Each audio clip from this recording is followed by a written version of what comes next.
سڵاوتان لەبێت و ئەم کاتتان باش بینەرانی خۆشەویستی تلەڤیزیۆنی کۆمەڵە بە یارمەتی هاوڕێیانی هاوکارم لەگەڵتانم بۆ پێشکەشکردنی گەشتی هەواڵەکانی ڕۆژی چوارشەممە سەرەتا سەردێڕی گرنگترین هەواڵەکان.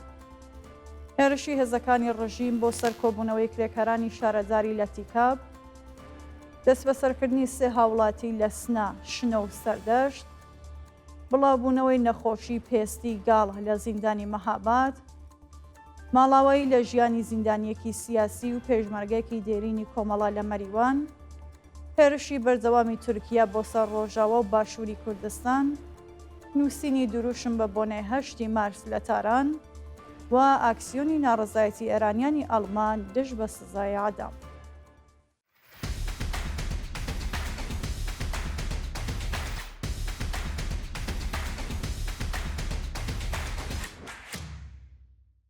هێرشی هێزەکانی ڕژیم بۆ سەرکۆبوونەوەی کرێکارانی شارەزاری لە تیکاب.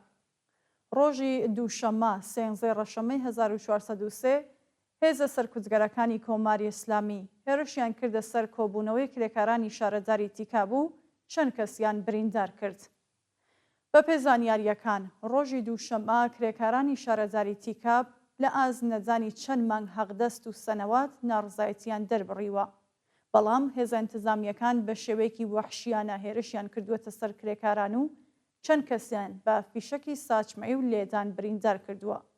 بە وتەی کوڕی یەکێک لە بریندارەکان، باوکی لە ساڵی 98 هەتاویەوە داخوازی دواخراوی هەیە، بەڵام دەوڵەتی جنایەتکاری ئیسلامی لە جیاتی پێدانی جێژنانە و حەقدەست 4 فیشەکی لێدا.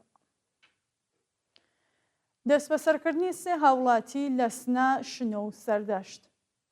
لە ڕۆژانی ڕابردوودا 2 هاوڵاتی خەڵکی شارەکانی سنە و شنۆ بەناوەکانی مەحموود نادری و سەردار عومەرزادە، هەروەها معەللەمێکی خەڵکی سەردەشت بە ناوی ئارەزوو جەلیلزادە لەلایەن هێزەکانی حکوومەتەوە دەست بەسەر کراون.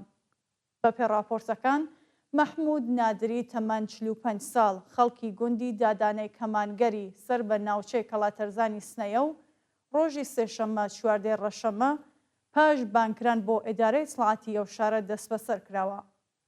لە لایەکی دیکەوە هاوڵاتێکی خەڵکی گوندی دەڵەزێ سەر بە ناوچەی شەپیرانی سەڵماس و دانیشتووی گوندی پۆشاوەی شنۆ بە ناوی سەردار عومەرزادە تەمەن 27 ساڵ لە هێرشی هێزەمنیەکان بۆ سەر ماڵەکەی دەست بەسەر و بۆ شوێنێکی نادیار ڕاگوێزراوە.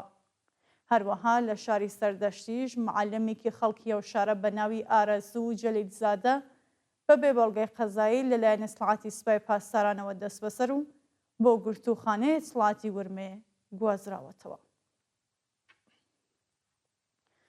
دەستگرتن بەسەر بار و دەست بەسەرکردنی 30 کاسبکار لە شاری مەریوان.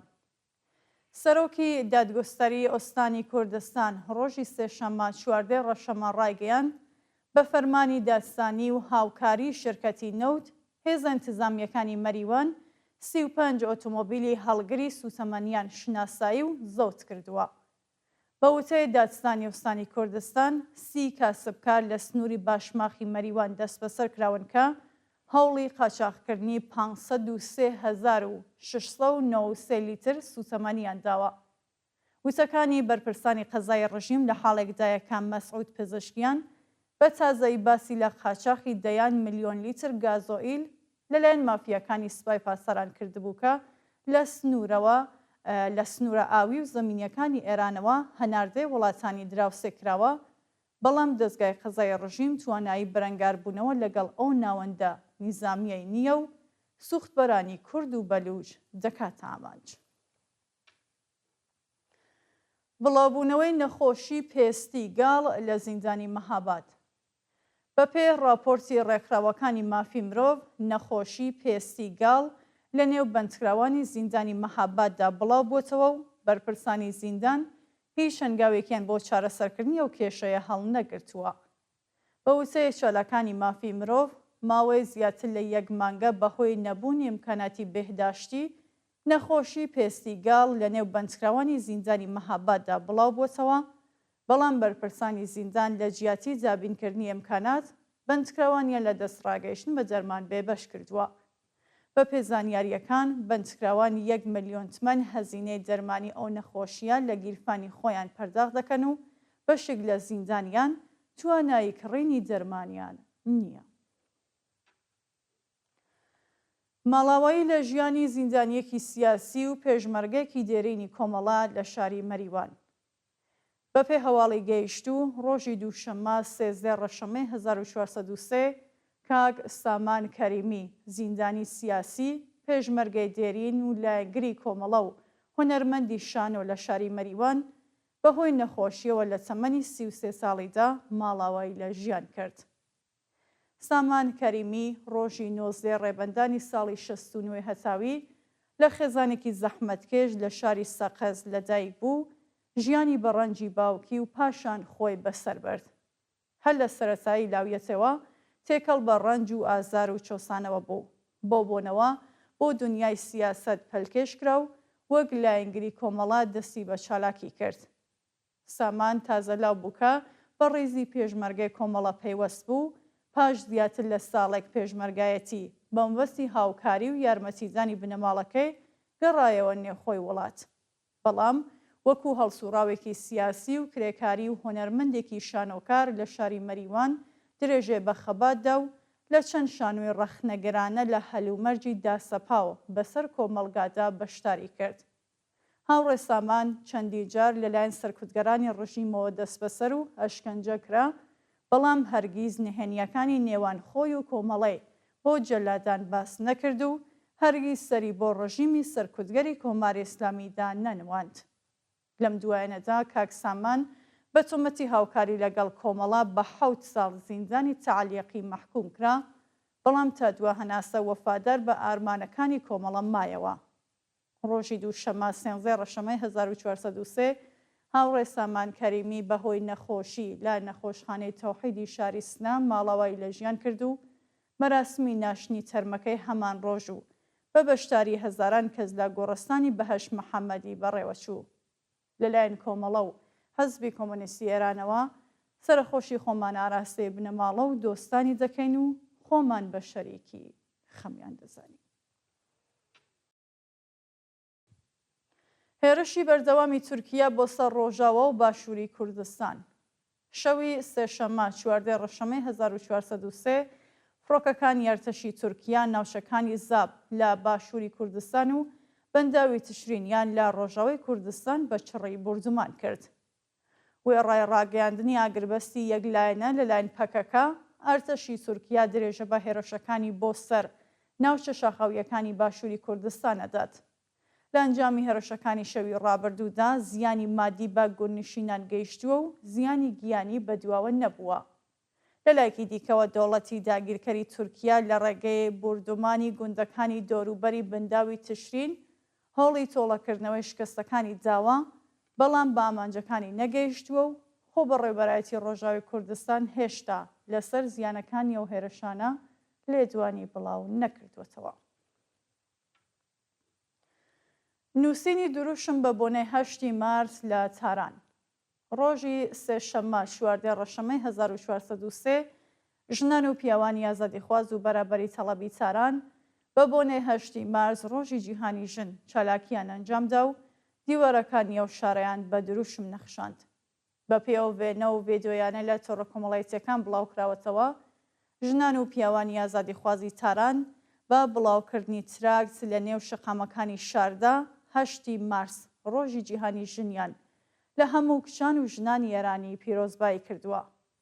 هاوکات کۆمەڵێک لە ژنان و پیاوانی یەکسانی خواز دیواری چەند گەڕەکی ئەو شارەیان بە دروشمەکانی دژە حکوومەت نەخشاندووە و جەختیان لەسەر درێژەدان بە خەبات دژ بە کۆماری ئیسلامی کردوێتەوە.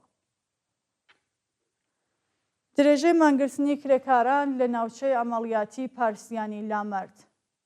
کرێکارانی پەیمانی شاغەڵ لە ناوچەی ئەمەڵیاتی پارسیانی لامەرد ڕۆژی سێشەممە 14 ڕەشەممە بۆ چەندەمین ڕۆژی بەردەوام دژ بە نەجەنی جاخوازیەکانیان درێژێن بە مانگرتندا.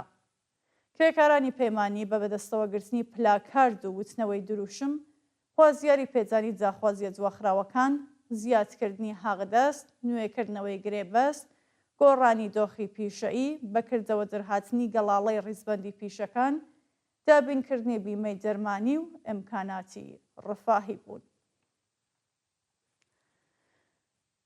ناڕەزایەتی بەندکراوان لە زیندانی لاکانی ڕەشت. بەندکراوانی سیاسی ڕاگیراو لە زیندانی لاکانی ڕەشت ڕۆژی سێشەممە 14 ڕەشەمە لە ئاز بێبەشکرانی فەریبۆرز سبقەتۆڵاهی لە دەرمان ناڕەزایەتیان دەربڕی. فەریبۆرز سبقەتۆڵاهی بەندکراوی سیاسی تەمەن 50 ساڵی خەڵکی ئاستارە ماوەی 8 مانگە بلا تەکلیف لە بەندی میساقی زیندانی لاکانی ڕەشت زیندانی کراوە. ئەو بەندکراوە نەخۆشە و تا بە ئەمڕۆ چەند جار لە هۆش خۆی چووە، بەڵام بەرپرسانی زیندان ڕێگەیان نەداوە ڕەوانەی ناوەندە دەرمانیەکان بکرێت. ڕۆژی ڕابردوو لە ژێرگوشاری بەندکراوانی سیاسیدا بەرپرسانی زیندانی ڕەشت ناچار بوون فەریبۆرز بۆ نەخۆشخانە بگوازنەوە. کۆبوونەوەی شۆفێرانی ژنی شاغڵ لە سەرویسی قوتابخانەکانی ئیسفەهان. شۆفێرانی ژنی شاغڵ لە سەرویسەکانی گواستنەوەی قوتابیانی ئیسفەهان ڕۆژی سێشەممە 14 ڕەشەمە دژ بە دۆخی خراپی پیشەی و معیشەتی کۆبوونەوە.